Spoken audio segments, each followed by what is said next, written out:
No one's spoken to me about it. I've heard all the rumors, and listen, they know where to find me. And Do you remember James Bond, Agent 07, the man with the golden charm and the license to kill? For Pierce Brosnan, that role wasn't just a character. It was destiny. The suave secret agent catapulted him onto Hollywood's red carpet and even earned him a Golden Globe. But beneath the glitter of fame lay scars no one could see. Now, at 72, Brosnan has finally broken his silence, naming the 5 people who betrayed him, the ones whose shadows still haunt his legacy. One was a friend who stabbed him in the back for fame. Another was his own son, whose heartbreak nearly broke him beyond repair. But the deepest wound came from the very person who ended his career, the one who once made him a legend. And when he says number 2 will shock you, he means it. Because at number 1 stands Daniel Craig, the man who took his crown. It's hard to imagine Pierce Brosnan resenting the next James Bond, but behind the tuxedo and tailored smile lies a name that burns like a quiet fire. When Craig was unveiled as the new 007 in 2005, Brosnan wasn't watching with pride. He was watching a legacy rewritten before his eyes. After Die Another Day became the highest-grossing Bond film of its time in 2002, Pierce was certain he'd return for Bond 21. He was fit, beloved, and already sketching ideas for the next mission. But fate and betrayal had other plans, and that's where the story truly begins. Then the phone rang. "You were a great James Bond, thank you very much. Goodbye." 47 seconds. That was all it took to shatter 10 years of loyalty, pride, and dreams. Behind that cold final call stood producers Barbara Broccoli and Michael G. Wilson, but it was Daniel Craig's public announcement that turned Pierce Brosnan's heartbreak into headlines. Later, Pierce told The Guardian, "It was utterly shocking. I thought we were doing Bond 21. Then suddenly the rug was pulled from under me."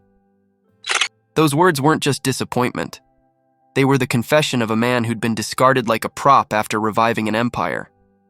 Craig never reached out, never called, and suddenly, the face of 007 belonged to someone else. While fans attacked Craig online for being too blonde and not Bond enough, Pierce sat in silence, watching Casino Royale in 2006 break records, the same franchise he had once resurrected now celebrating another man's triumph. He never lashed out, never named enemies, but behind every polite compliment lingered a bruise. He once called it the silent kill, the death of his Bond legacy without a single shot fired. And yet the pain that defined Pierce Brosnan's life didn't come from Hollywood politics or lost roles. It came from something far more devastating. Number 2, Christopher Brosnan, the son he couldn't save. Of all the names that haunt him, this one cuts the deepest. It wasn't about betrayal for fame or fortune. It was about blood, love, and the cruel ache of helplessness. When Pierce married the radiant Cassandra Harris in 1980, he didn't just find love, he found a family. He adopted her children, Charlotte and Christopher, after their father, actor Dermot Harris, passed away.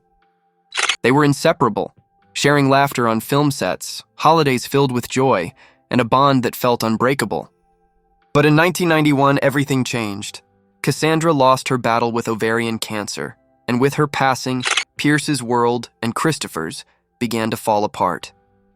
What followed was not just grief, but the slow unraveling of a son who couldn't escape the pain, and a father who could only watch as love turned to loss. Pierce Brosnan buried the love of his life, and with her loss, his son Christopher lost the only person who had ever truly anchored him. What followed was not a sudden collapse, but a slow, devastating spiral. Christopher tried to stay close to his father, working behind the scenes on Tomorrow Never Dies and The World Is Not Enough, but grief has a way of finding cracks in even the strongest hearts. In 1996, he was fined for drunk driving. A year later, he was jailed for another offense. Then came the darker years, the London club scene, the drugs, the nights that blurred into mornings. Pierce never gave up. He paid for lawyers, for doctors, for every rehab that promised hope, but nothing ever worked. Later, he would say quietly, "I hate what this world did to him. I hate that I couldn't stop it."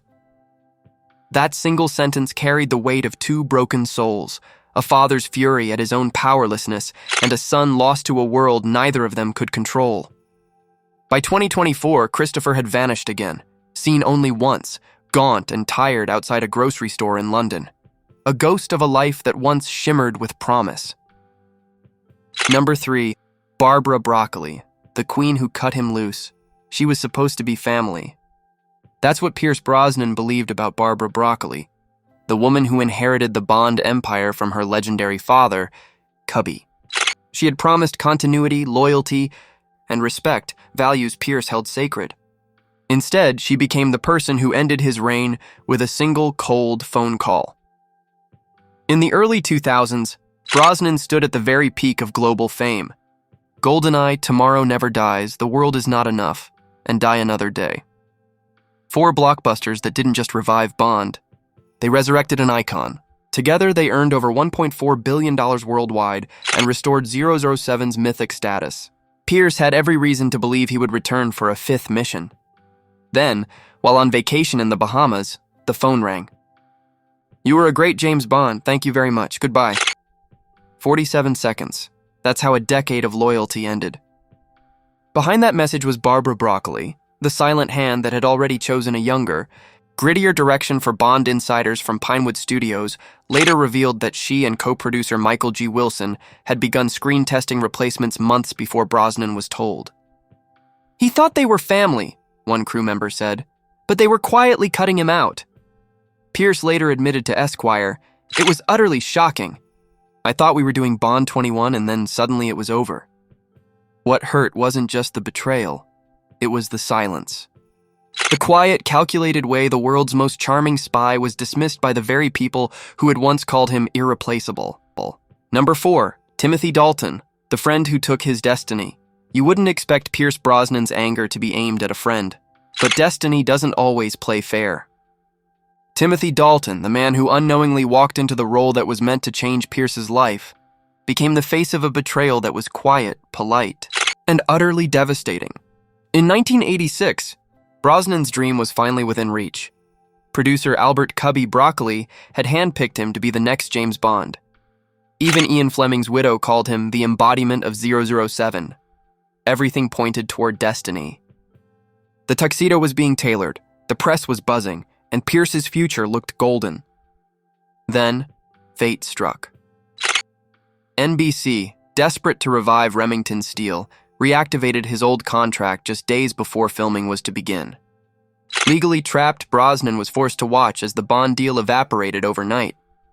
And waiting in the wings was Timothy Dalton, the longtime second choice. When the door opened, Dalton stepped through without hesitation. To the public, it looked like a seamless transition. Behind the scenes, it felt like a knife twist. Pierce smiled for cameras, but friends later revealed he watched the living daylights with a strained grin and a shattered heart. What made the loss unbearable was the timing. As Dalton was debuting as the new Bond in 1987, Pierce's wife, Cassandra Harris, was fighting a losing battle with ovarian cancer. She was the very woman who had introduced him to Cubby Broccoli, the dream maker who'd believed he was born for Bond. Losing the role wasn't just professional, it was personal. It meant failing the woman who believed in him most. Pierce later admitted, "I had to smile through it," a calm sentence hiding a storm of resentment. And though he finally donned the tuxedo in 1995, the victory came with a shadow, because some dreams, once delayed, never feel the same. Number 5, Meryl Streep, the goddess who made him miserable to the world. Working with Meryl Streep is a badge of honor, a dream every actor wants to claim. But for Pierce Brosnan, it became one of the most uncomfortable experiences of his career. Behind the glittering songs of Mamma Mia and the sunlit beauty of Greece, there was tension. Quiet at first, then unmistakable. When the cast arrived on set in 2007, Brosnan believed this would be the healing project he desperately needed.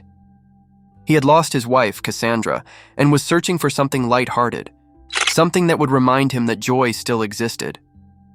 But instead of peace, he walked into a storm. Meryl's perfectionism ruled everything. Every rehearsal, every camera angle, every musical note passed under her command. Crew members described her as a storm of genius and chaos. She was brilliant, but relentless.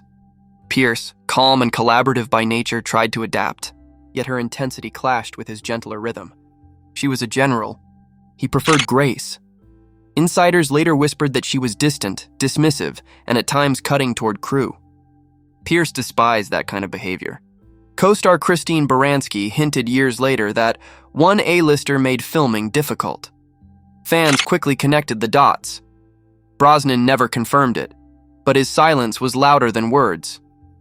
He skipped several press events, avoided interviews about Mamma Mia, and quietly withdrew. What was supposed to be a musical paradise turned into a battlefield of egos and exhaustion. Pierce admired Meryl's genius. Who wouldn't? But admiration doesn't erase pain. In his eyes, she turned what should have been joy into control.